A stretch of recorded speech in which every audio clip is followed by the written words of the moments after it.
Hey folks, this is the Other Barak coming to you live and direct from the Holy Land here in Israel. Today we have a video of Ben Shapiro doing Ben Shapiro things, getting asked by somebody why won't he accept the Palestinians inside of Gaza and the West Bank to be let into the state of Israel. Make sure you stick around after his response for today's Arabic word of the day. Let's take a listen.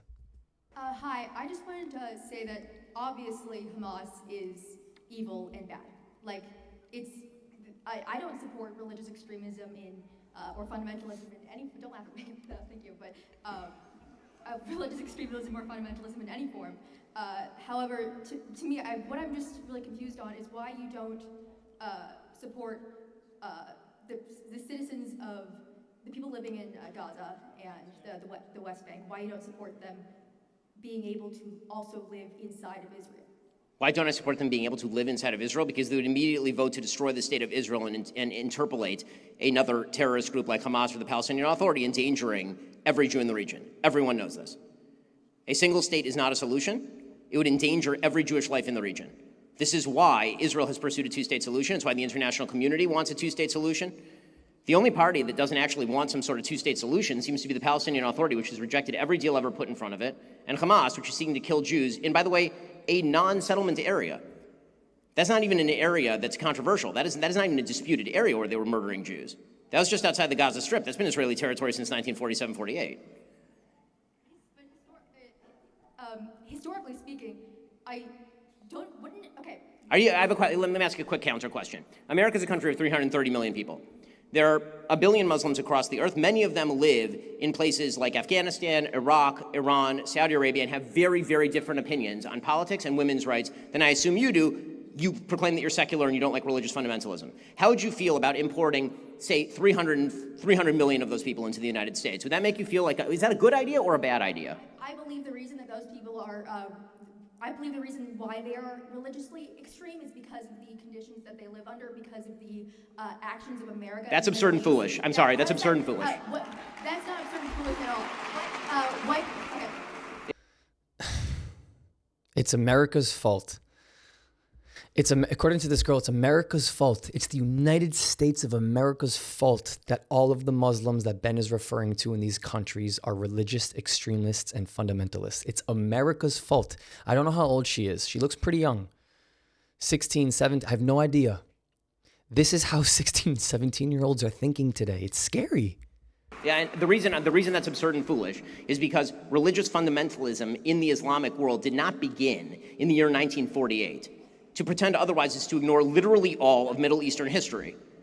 I mean, the fact of the matter is that since the time of Muhammad, and really since the year about 1100, when moderate Islam was pushed off to the side and the printing press was banned, the Islamic world has been replete with fundamentalism and extremism, repression of women, destruction of religious minorities or subjugation of religious minorities. All the happy talk about how everybody was living in some sort of utopian paradise where Jews were treated wonderfully is belied by the actual facts on the ground under the Ottoman Empire, under Arab-speaking empires.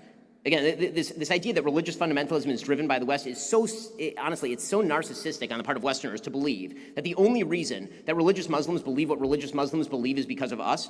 I promise you, religious Muslims don't believe what they believe because of you. They believe what they believe because of what they believe. It's right here. It's right here. We can take a peek if we need to.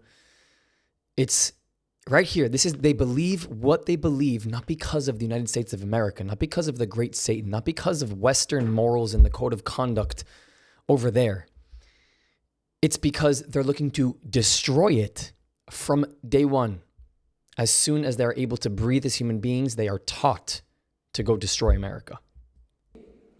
And it's a soft bigotry of low expectations to pretend that radical Muslims don't have opinions of their own. It must simply be driven by their lack of material success. That is not how the world works. People don't all think like you. It's okay. No, let her respond, please. That's fine. Obviously, not everyone thinks like I do. However, when you are put into a situation where when people are backed into a corner and they don't have proper conditions to live under, they're way more likely to resort to religious fundamentalism. They're way more likely to resort to extremism in general. I don't disagree with that, but I will deny that that's the West's fault. Hamas is in terms of like just the other neighboring Arab countries. I don't think a continual war and in the Middle East and all the stuff that America did in the Middle East, which I'm sure you have criticisms of. I don't think that really helped get rid of the influence of groups like ISIS or Al Qaeda, because that just. Well, I mean, it certainly helped get rid of some of the influence of ISIS because we killed a huge number of them. Again, the notion that ISIS and Al Qaeda and all terrorism is to blame on the West ignores all of Islamic history and the history of the region. It ignores the fact that there were Islamic invasions of Europe back in the 1300s. Again, this sort of ignorance of history that is rooted in the idea that all the forces you see today must be the result of things that America is doing or the West is doing. I don't see any evidence for that. The times, by the way, when the Arab street has risen up, they've promptly replaced more moderate dictators with things like the Muslim Brotherhood, which is exactly what happened during the so-called Arab Spring when they took over for Mohammed Morsi and promptly put in place the Muslim Brotherhood. You can keep blaming economics until the cows come home. You know what the solution to that would be, by the way? I have a solution for this. If what you're saying is right, I have a solution for this. Here's the solution. In 2005, Israel withdrew from the Gaza Strip. The Gaza Strip is an area that is less population dense than both Singapore and Hong Kong. Hundreds of millions, nay, billions of dollars flowed into the Gaza Strip. If people there, and Hamas in particular, really wanted to develop the lives of their citizens and make them better, they could have, and they should. And yet I see very little demand for that. At a certain point, people are going to have to take responsibility for their own actions and stop blaming America and the West for making shitty decisions.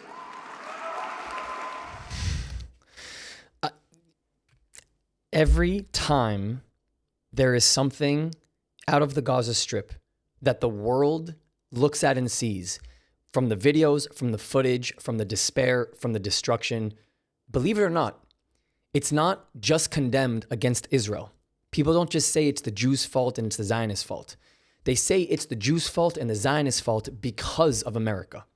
So they see both it's the same people, it's the same thing, it's the same attempt to wipe off extremists. They look at what Israel is conducting, how they're conducting their war. They look at it as a land grab. They look at it as a quote unquote, the G word, which I can't say now on YouTube, or ethnic cleansing, or an open air prison being conducted by America. And last year we saw this wave of children, 15, 16, little teens on TikTok come out saying that they read bin Laden's letter and that in fact he was correct and that we should understand his perspective through history and that what he was trying to do was good for the world. And then it can't be a surprise to you when you see those same exact individuals, maybe not the 13-year-olds, but the 18-year-olds, some of the 13-year-olds, go out to the streets, take a lighter and burn an American flag and say death to America. It's not because of the war between Hamas and Israel. That's not why they're saying death to America. They look at it as a much bigger problem. Same to this girl here who's posing the point that the fundamental extremists, the religious extremists that you have in these cities in the Middle East is because of this so-called oppression that began in the West of a superior entity over the entire world, and that Israel is just clamping off of that. Israel is just taking a piece of that idea, not leading a democracy, not having a place where you have freedom of speech, not letting other people being able to express their religious opinion. They think the opposite. They think Hamas is where you have freedom of speech. They think Hamas is where you're allowed to be gay, straight, or lesbian, or whatever. They think Hamas, that's where they think all of the right fundamental ideologies of this girl here. They think it's in the Gaza Strip. They think it's in Lebanon. They think it's in Iran. They think it's in Syria. They think it's in Egypt. They have the entire book is backwards, the whole thing. And this is just ignorance towards history. It's also ignorance towards looking deeply into how Israel has tried to prevent this idea from spreading. And there's only so much Israel can do to prevent more and more people from genuinely believing that we should just burn America. Maybe one day not call it the United States of America. That's the current state of where we're at. But Ben Shapiro always does Ben Shapiro things, which leads us to the last segment here, the Arabic word of the day. That was half speed. Let's do it again. Fataha. Fataha, which means a can opener. Fataha. Fattahah. Fataha was a can opener.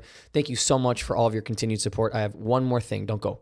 If you believe in me and what I'm doing and you want to help this platform grow, your help is needed. You can support right now through PayPal or buy me a coffee. But the best way to support is to join my Patreon, The Inner Circle. You'll get incredible perks, bonus content, and you will help this channel stay alive. Oh, and you have to join our Discord. It is free with people from literally all over the world. And that's it. I appreciate every bit of support. Thank you for being on this journey with me.